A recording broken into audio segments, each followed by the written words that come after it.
Halo guys, apa kabar kalian semua? Mimin di sini bakal melanjutkan alur cerita Sword Star. Disclaimer dulu, bahwa kemungkinan besar ada perbedaan antara novel dan versi Donghuanya. Tapi alur cerita utamanya tetap sama. Jadi tanpa ragu, Mimin akan membawakan alur ceritanya. Di dalam kapal kuno, Bosio, Baiyin, dan Cizen merasa sedikit tegang.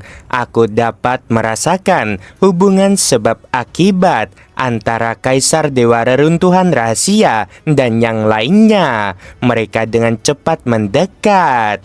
Cizen mengirimkan pesan secara telepati. Tidak akan lama lagi sebelum mereka menyusul. Bukan hanya Kaisar Dewa Reruntuhan Rahasia, tetapi 8 serigala langit juga semakin mendekat. Kaisar Dewa Baiyin juga merasakan tekanan saat ini.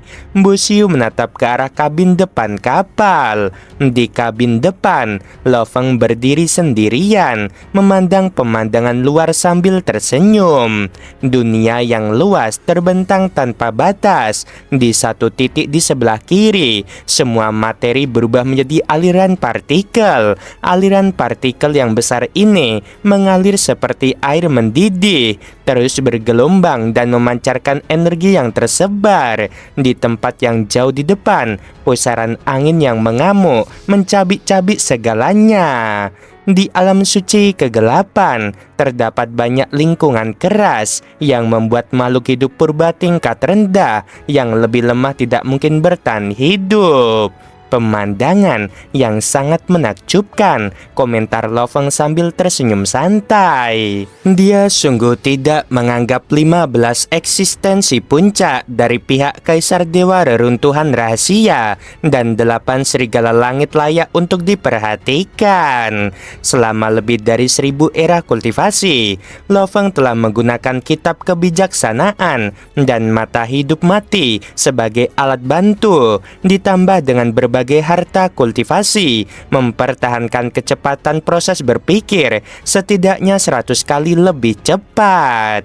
Ketiga garis keturunan tingkat tinggi ini yang mengandung sistem kesadaran pikiran telah aku lihat dengan jelas dan pelajari berkali-kali.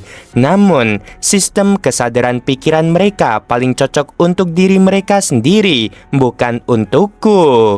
Bayangan api surgawi, binatang buas bencana penjara hantu, dan binatang buas kekacauan berkepala 9 masing-masing memiliki sistem kesadaran pikiran yang sepenuhnya berbeda. Bayangan api surgawi, sistem kesadaran pikirannya menembus setiap bagian dari kekuatan kehidupan. Monster bencana penjara hantu yang tertutup seperti penjara, memanjarakan lapisan-lapisan kekuatan hidup. Sistem kesadaran pikirannya juga secara aktif memenjarakan dan membatasi lapisan-lapisan kekuatan hidup. Dalam bentuk ini, ia dapat memiliki tubuh yang sangat besar, tetapi sebagian besar tubuhnya terkurung. Kekuatannya untuk meletus secara langsung tidak terlalu mengesankan, tetapi ia dapat meletus terus-menerus. Namun, binatang kekacauan berkepala 9 memiliki 9 kesadaran yang terpisah. Setiap kesadaran mengendalikan bagian tubuh, memungkinkan masing-masing untuk berkembang secara bebas, saling terkait, dan saling mempengaruhi. Aku memperoleh 3 sistem kesadaran pikiran yang lengkap, mengekstrak bagian-bagian yang sesuai untukku untuk membangun sistem kesadaran pikiranku sendiri, renung Lo Feng. Setelah disempurnakan melalui lebih dari 1000 generasi, sistem kesadaran pikiranku sekarang memiliki prototipe dan dapat mengendalikan cadangan energi tubuh ilahi sempurna 1.000.000 kali lipat. Lo Feng cukup puas dengan kemajuan ini. Dibandingkan sebelum masa pengasingannya, kondisinya telah membaik secara signifikan. Namun secara teori, jalur kehidupan dan kematian setengah primordial seharusnya menguasai cadangan energi 12 miliar kali lipat. Jadi, aku perlu pergi ke aula primordial besar, di mana tubuh fisikku dapat dengan cepat mencapai 12 miliar kali lipat, pikir Lo Feng. Mereka sudah datang. Bosio, Bayin, dan Cizen langsung berkumpul di samping Lo Feng. Semuanya mengamati sekeliling dengan penuh keseriusan. Melalui hukum sebab akibat, dapat dipastikan bahwa Kaisar Dewa Reruntuhan Rahasia dan 15 eksistensi puncak telah tiba di dekat situ. Dahi Lo Feng terbuka, memperlihatkan mata penghancur, mengamati sekelilingnya dengan penuh minat. Tiba-tiba, hamparan luas di sekitarnya berubah menjadi kegelapan tanpa batas. Dalam kegelapan tanpa batas ini, tidak ada arah atau bahaya. Lo Feng, Bosio, Bayin, dan Cizen hanya bisa mengamati lingkungan sekitar mereka melalui teknik rahasia. Formasi yang cukup bagus, puji Lo Feng dengan riang. Mata penghancurnya dapat melihat dalam kegelapan tak berujung bahwa sebenarnya itu adalah gabungan kekuatan dari 15 eksistensi puncak. Baik itu kobaran api yang sangat panas, angin pemusnah tak terlihat, cairan hitam yang melahap segalanya, atau miliaran serangga. Itu adalah formasi pemusnahan primordial. Bosio, Bayin, dan Cizen menjadi gugup. Aturan lamaku berlaku, memusnahkan segalanya. Ini seperti pertanda kiamat, puji Lo Feng. Kaisar Dewa Reruntuhan Rahasia pasti pernah menyaksikan kiamat dunia sumber sebelumnya. Namun, tingkat kiamat seperti ini terlalu rapuh. Lo Feng melangkah, langsung keluar dari kapal, melayang ke udara. Dalam pertempuran Kota Yulan, bahkan dengan letupan kekuatan yang lemah sekalipun, Lo Feng mampu merobek celah-celah dunia. Kini, kekuatan wujud hidupnya jauh lebih dahsyat daripada saat pertempuran di Kota Yulan, menyebabkan jutaan kilometer ruang angkasa di sekitarnya melengkung dan runtuh akibat letusan yang dahsyat. Semakin dekat dengan Lo Feng, semakin parah distorsi ruang angkasa dan semakin cepat aliran waktunya. Apa yang sedang terjadi? 15 eksistensi puncak Kaisar Dewa Reruntuhan Rahasia yang awalnya tersembunyi di dalam formasi, masing-masing merasakan bagaimana ruang waktu di lokasi mereka runtuh. Seolah-olah ada kehadiran yang sangat berat yang menyebabkan ruang waktu runtuh. Seberapa stabilkah ruang waktu alam suci kegelapan? Bahkan perjalanan jarak pendek pun sangatlah sulit. Bagaimana mungkin keruntuhan dunia berskala besar itu bisa terjadi? Pada saat ini, mereka bahkan dapat melihat dengan mata telanjang bagaimana seluruh ruang waktu dunia runtuh dengan Lo Feng di pusatnya. Di mana dia berada adalah inti dari keruntuhan dan distorsi.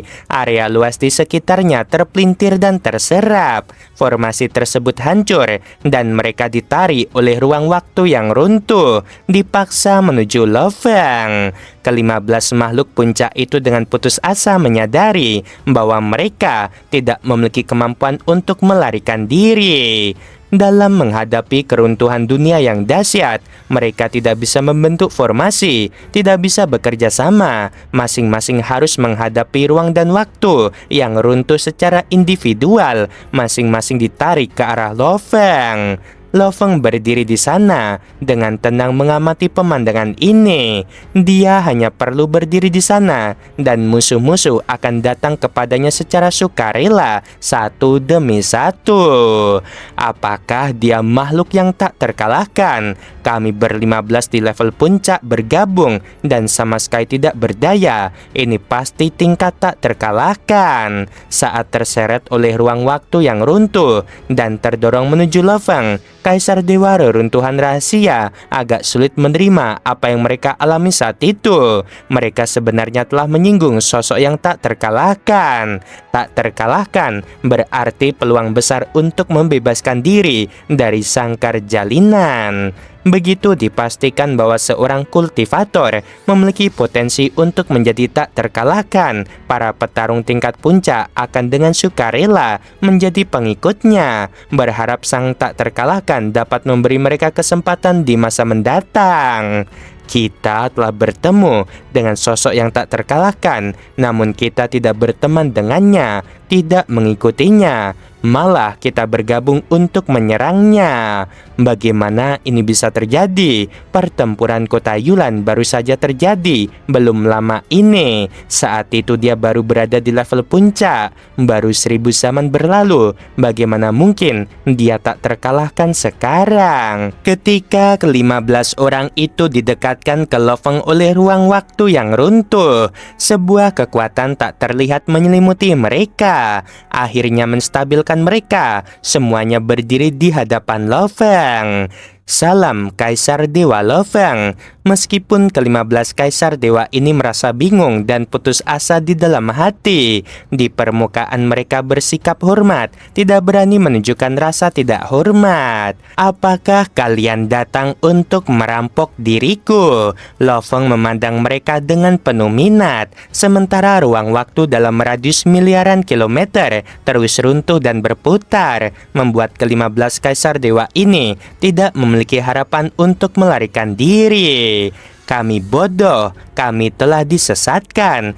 Kita mendambakan sumber daya dan menyerah pada keserakahan. Kumohon, Kaisar Dewa Lo Feng, ampuni kami. Bo Xiu, Baiyin, Cizen, bagaimana menurut kalian? Lo Feng melirik ke samping. Saudara Lo Feng, Bo Xiu adalah orang pertama yang menenangkan emosinya, lalu berkata, di antara para kultivator, perampokan adalah permusuhan besar. Mereka datang untuk merampok. Namun bagaimanapun saudara Lo Feng memutuskan untuk menghukum, itu tidak akan berlebihan. Bahkan jika membantai avatar mereka sehingga mereka tidak mungkin bertahan hidup di Am Suci Kegelapan, itu akan tetap dibenarkan. Cizen langsung menimpali. Saudara Lo Feng sudah memiliki kekuatan yang tak terkalahkan. Kamu hanya perlu menyebarkan kabar ini ke 5 kota, dan seluruh alam suci kegelapan tidak akan lagi memiliki ruang bagi mereka untuk bertahan hidup. Kata-kata mereka membuat Kaisar Dewa Reruntuhan Rahasia agak cemas. Sebagian besar dari mereka muncul dari dunia sumber. Kehilangan beberapa avatar bukanlah hal yang berarti, tetapi jika Lo Feng membasmi mereka sehingga mustahil untuk berkembang di Am Suci Kegelapan, dampaknya akan sangat besar. Tanpa akses ke alam suci kegelapan, sumber daya kultivasi akan berkurang hingga 99%. Kami tahu kami telah melakukan kesalahan besar. Kaisar Dewa Reruntuhan Rahasia secara proaktif berlutut. Mohon, Kaisar Dewa Lo Feng, berikan kami secerca harapan. Jangan putuskan jalan kultivasi kami. Ke-14 sahabat itu sedikit ragu, tetapi tak lama kemudian, satu persatu mereka pun ikut berlutut. Seiring bertambahnya jumlah yang berlutut, bahkan mereka yang awalnya ragu-ragu, akhirnya ikut berlutut. Jelas, mereka bisa bersembunyi di dunia sumber dan menikmati kesenangan. Namun demi kesempatan untuk berkembang, mereka memilih untuk memohon dengan berlutut. Lo Feng mengamati mereka. Bo Xiu, Baiyin, dan Cizen juga menyaksikan dari samping tanpa ikut campur. Pada saat ini, hanya Lo Feng yang dapat menentukan nasib ke-15 Kaisar Dewa ini. Karena kalian datang untuk merampokku, kalian harus membayar harganya. Lo Feng tidak merasa kasihan pada perampok ini, tetapi sebagian besar dari 15 Kaisar Dewa ini adalah kultivator dunia sumber yang tidak bisa dia habisi sepenuhnya. Masing-masing dari kalian akan memberi kompensasi kepadaku sebesar 5 triliun kristal primordial, sehingga totalnya menjadi 75 triliun kristal primordial. Jumlah ini hampir setara dengan apa yang kujual bersama kumpulan mayat kehidupan primordial tingkat rendah itu. Lo Feng menatap mereka. Berikan aku kompensasi sebesar 75 triliun kristal primordial dan aku akan membiarkan kalian pergi. Jika tidak, aku berjanji bahwa kalian ber-15 tidak akan pernah bisa menetapkan diri di alam suci kegelapan. 15 Kaisar Dewa yang hadir agak terkejut. Apakah kita masing-masing harus membayar 5 triliun atau kita harus membayar 75 triliun kristal primordial secara kolektif? Tanya seseorang. Lo Feng menjawab, 1 orang hilang dan itu tidak akan cukup. 1 orang hilang, semua yang lain akan ikut terlibat. Di antara mereka terdapat perbedaan kekuatan. Pemimpin seperti Kaisar Dewa Reruntuhan Rahasia yang keahlian formasinya termasuk dalam 3 teratas di antara kultivator di Am Suci Kegelapan dapat dengan mudah mempersembahkan 5 triliun kristal primordial. Tetapi beberapa yang lebih lemah di antara mereka yang telah menghabiskan banyak sumber daya dan menukarkannya dengan pahala pertempuran sama sekali tidak mampu menyediakan 5 triliun kristal primordial. Aku tahu tidak mudah bagi kalian untuk mengumpulkan 75 triliun kristal primordial. Lo Feng mengamati mereka. Aku memberi kalian 1000 zaman untuk mengumpulkannya. Jika setelah 1000 zaman kalian masih belum melunasi hutang kalian, aku akan mengirimkan avatarku melintasi alam suci kegelapan dan memusnahkan setiap avatar dari kalian. Kami akan mengumpulkan kompensasi dalam 1000 era, kata seorang Kaisar Dewa Reruntuhan Rahasia dengan hormat, dan Kaisar Dewa lainnya tidak punya pilihan. Pada saat itu, mereka sangat menyesal. Mereka tidak bisa menjara sedikit pun, malah berhutang 75 triliun kristal primordial. Tak lama kemudian, sebuah kapal hitam akhirnya tiba. Kedelapan sahabat serigala langit di kapal memandang ke arah depan dari kejauhan. Kita sudah menyusul. Aku bisa memastikan Mbu Xiu dan yang lainnya masih ada di sana. Avatar mereka masih hidup. Mereka seharusnya masih bertahan. Kedelapan sahabat serigala bergegas menuju lokasi tersebut dengan kecepatan penuh menggunakan kapal hitam. Tetapi ketika mereka mendekat dan melihat pemandangan yang meliputi miliaran kilometer, mereka tanpa sadar memperlambat laju mereka. Mereka terkejut melihat ruang waktu runtuh menjadi pusaran. Semua orang tahu betapa stabilnya alam suci kegelapan. Hanya eksistensi tingkat puncak yang mampu melakukan transisi jarak pendek sekalipun. Kekuatan macam apa yang bisa menyebabkan keruntuhan ruang waktu yang begitu besar? 8 sahabat serigala. Sebuah suara tiba-tiba menggema di telinga mereka. Tidak bagus, kita tidak bisa menstabilkan kapal. Kedelapan sahabat itu sedikit panik. Dan tiba-tiba mereka dapat melihat dengan jelas pemandangan di tengah ruang waktu. Di sana berdiri seorang pria berpakaian hitam dengan rambut hitam. Pria berpakaian hitam dan berambut hitam ini adalah inti absolut dari ruang waktu luas di sekitarnya. Pada saat ini, Mbu Xiu, Baiyin, dan Cizen dengan hormat menyingkir ke samping. Kedelapan sahabat serigala sangat terkejut bagi eksistensi tingkat puncak. Bahkan jika beberapa avatar hancur, berlutut bukanlah hal yang mungkin. Namun kini, ke-15 eksistensi tingkat puncak itu sedang berlutut. Keruntuhan ruang waktu yang begitu luas ini sebenarnya disebabkan oleh Kaisar Dewa Lo Feng. Kekuatan semacam ini jauh melampaui tingkat puncak. Dia adalah eksistensi yang tak terkalahkan. Kaisar Dewa Reruntuhan Rahasia dan 14 orang lainnya datang lebih dulu. Lo Feng memandang mereka. Dan sekarang 8 serigala telah tiba. Apakah kalian juga di sini untuk menghabisi diriku? Kedelapan sahabat serigala itu tercengang. Kedelapan sahabat serigala ini pada dasarnya buas. Kemungkinan besar mereka juga datang ke sini untuk menghabisi Kaisar Dewa Lo Feng, kata salah satu Kaisar Dewa yang berlutut. Mereka berangkat dari kota Cheng Feng hampir bersamaan dengan kita. Kita hanya tiba sedikit lebih awal. Tidak begitu. Kedelapan serigala itu dengan cepat menjawab. Kami hanya datang untuk menyaksikan keseruan dan melihat pertempuran hebat ini. Kami bahkan berpikir untuk membantu Kaisar Dewa Lo Feng dan melawan Kaisar Dewa Reruntuhan Rahasia. Dulu kami mengikuti senior tamu serigala surgawi. Dari segi sumber daya, kami tidak kekurangan. Kami tidak perlu menjarah. Kedelapan sahabat, meskipun sedikit tercemar dan agak buas dalam wataknya, tetap tenang menghadapi pemandangan ini. Tidak berani menunjukkan kesombongan sedikit pun. Lo Feng mengangguk sedikit setelah mendengarkan hal itu. Ya, itu masuk akal. Kedelapan orang itu serakah dan buas bertindak sesuka hati, ujar Bosio. Tetapi perahu terbang mereka terlalu lambat untuk melakukan pembunuhan. Mengingat watak mereka, sangat mungkin mereka akan bertindak melawan Kaisar Dewa Reruntuhan Rahasia. Saudara Bosio, kau benar sekali. Kami bermaksud membantu Kaisar Dewa Leveng dan menghadapi Kaisar Dewa Reruntuhan Rahasia, kata kedelapan sahabat serigala dengan cemas. Saat ini, di aula primordial besar di kota primordial, seorang pria berambut perak dan beralis perak menatap jauh ke arah tempat Leveng berada. Dengan menggunakan harta karun rahasia yang dibawanya untuk meningkatkan kekuatannya, kekuatan tubuh fisiknya yang besar terwujud sedemikian rupa sehingga menyebabkan keruntuhan ruang waktu yang begitu luas. Pria berambut perak dan beralis perak itu takjub. Kekuatan ini sudah jauh melampaui tingkat puncak, tentu saja dianggap tak terkalahkan. Tubuh fisiknya bahkan melampaui level batas super, kata seorang wanita berjubah merah menyala yang juga mengamati dari jauh.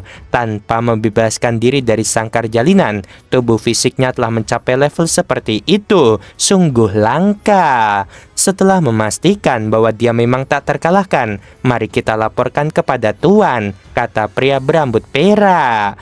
Aku setuju, mari kita laporkan kepada Tuan, kata wanita berjubah merah.